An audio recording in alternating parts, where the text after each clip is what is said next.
எல்டாவ் அழிக்கிறவர் கிடையாது என்பதை சத்திய வேதத்திலிருந்து நாம் கற்றுக்கொள்ள வேண்டும். எல்டாவ் அழிக்கிறவர் கிடையாது. யார் கிடையாது? அழிக்கிறவர் கிடையாது. கவனியுங்கள், அழிவுகள் என்பது ஏற்கனவே இந்த உலகத்தில் இருக்கிறது. அழிவுகள் என்பது ஏற்கனவே இந்த பூமியிலே இருக்கிறது. இதற்கு தேவன் காரணம் கிடையாது.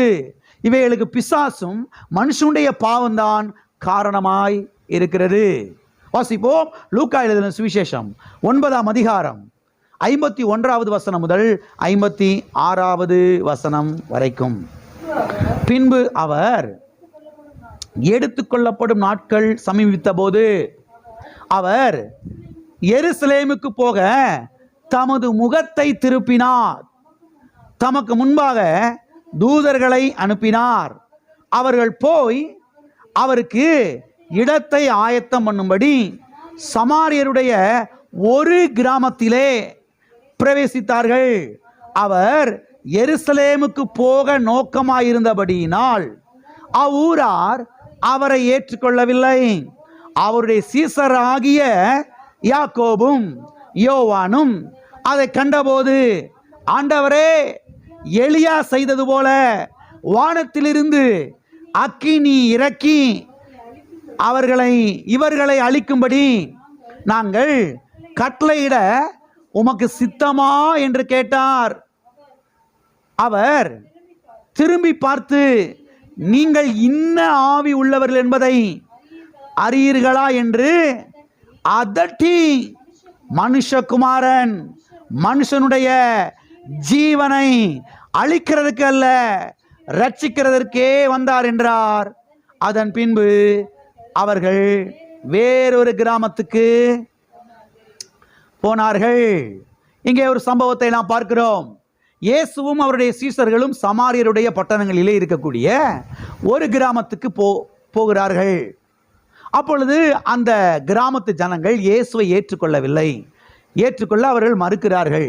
ஏனால் இவர் யூதன், நாம் சமாரியர்கள். அவர்களுக்குள்ளே ஆல்ரெடி ஏற்கனவே சண்டைகள் இருந்தது. ஒரு புகை மூட்டத்தை போல் புகைச்சிக்கிட்டே இருந்தாங்க. அதனால் அவரை விடக்கூடாதுன்னு சொல்லி அங்கே மறுக்கிறாங்க. கவனிங்க, உடனே யாக்கோபும் யோவானும் என்ன சொல்லுகிறார்கள் என்றால், யாக்கோபும் யோவான் அண்ணன் தம்பிங்க, ஒரு தகப்பன் தாயோடைய பிள்ளைங்க 2 பேரும். இவர்களுக்கு பேரே புவர்ணகேஸ், இடி முழக்கத்தின் மக்கள். என்ன மக்கள்? இடி முழங்குற மாதிரி முழங்கிடுவாங்க. அப்படி குமுறுன மாதிரி என்ன செஞ்சிருவாங்க? குமுறிடுவாங்க.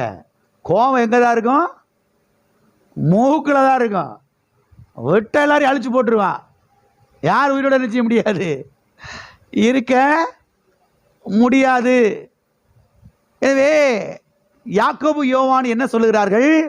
ஆண்டவரே, சரின்னு சொல்லும், ஊனு தலையை மட்டும் ஆட்டும், ஒரே குளத்தால் செஞ்சு பாரு, இந்த ஊர் பயில்களை பூரா அக்கினி இறக்கினு செஞ்சிடறோம், கொளுத்தி போட்டுரும் ஆண்டவரே, அழித்து விடுகிறோம் ஆண்டவரேன்னு சொல்லி அப்படியே பொங்கிக்கிட்டு எழுந்திருக்கிறாங்க.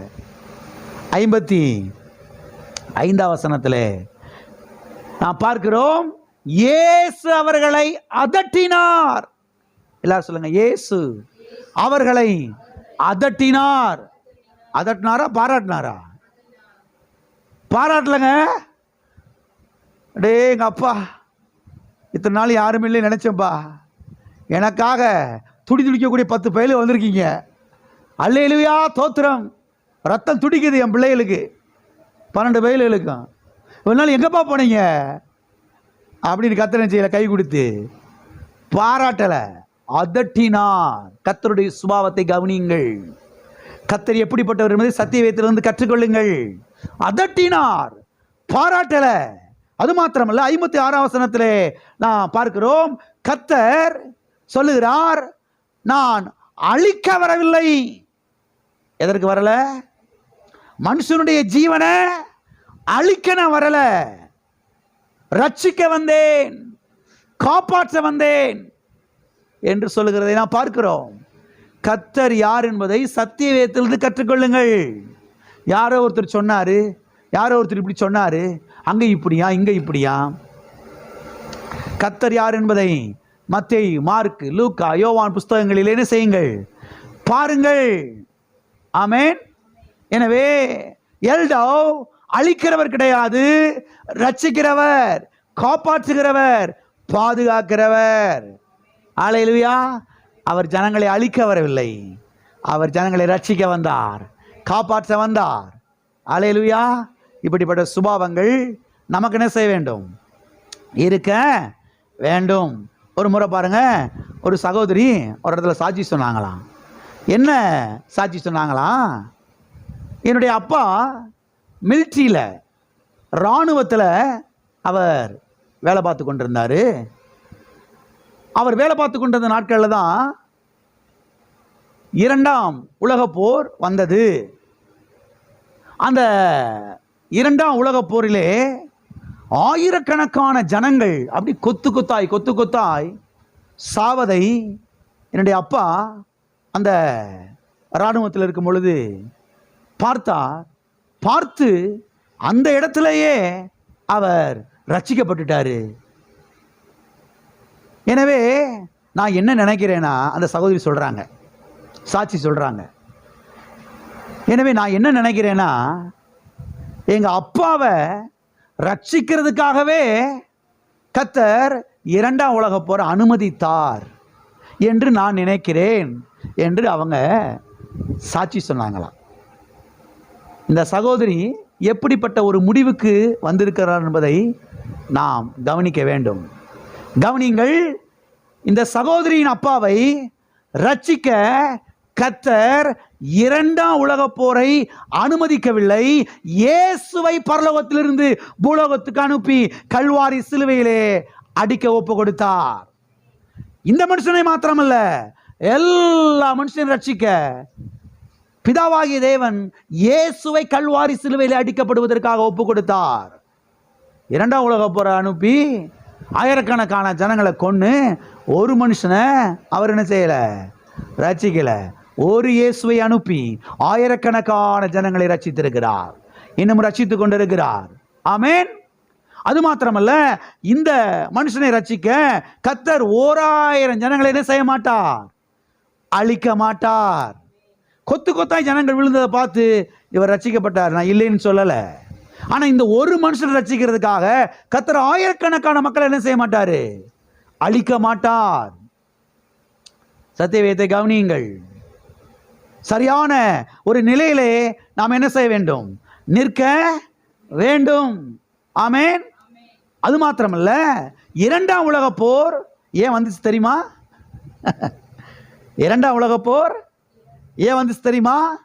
மண்ணாசை பிடித்த மனிதர்களை பிசாசு தூண்டிவிட்டு ஏவி விட்டு இரண்டாம் உலகப் போர் என்ன செஞ்சான், உண்டாக்குனா. நீ பெரிய ஆளா, நான் பெரிய ஆளா, ஓட்ட நிறையா பாம்பு வச்சிருக்கியா, ஏன்ட்ட நிறைய பாம்பு இருக்கான்னு பார்த்துருவோம், நீ வல்லரசு நாடா, நான் வல்லரசு நாடான்னு பார்த்துருவோம் சொல்லி பிசாசு பாருங்க கிளப்பி விட்டு இரண்டாம் உலகப் போரை கொண்டு வந்தானே தவிர கர்த்தர் இரண்டாம் உலகப் போரை என்ன செய்யவில்லை, அனுமதிக்கவில்லை என்பதை கவனியுங்கள். ஆனால் இந்த போரில் ஒரு நல்ல விஷயம் நடந்திருக்குது. என்னன்னா, இந்த மனுஷன் ரட்சிக்கப்பட்டார். ஆமென். இந்த மனுஷன் என்ன செஞ்சிட்டாரு, ரட்சிக்கப்பட்டார். ஆனால் இந்த போருக்கு தேவன் காரணம் கிடையவே கிடையாது. இந்த அழிவுக்கு தேவன் காரணம் கிடையாது. இவ்வளவு சாவுக்கும் தேவன் காரணம் கிடையாது. கர்த்தர் நல்லவர். ஹல்லேலூயா.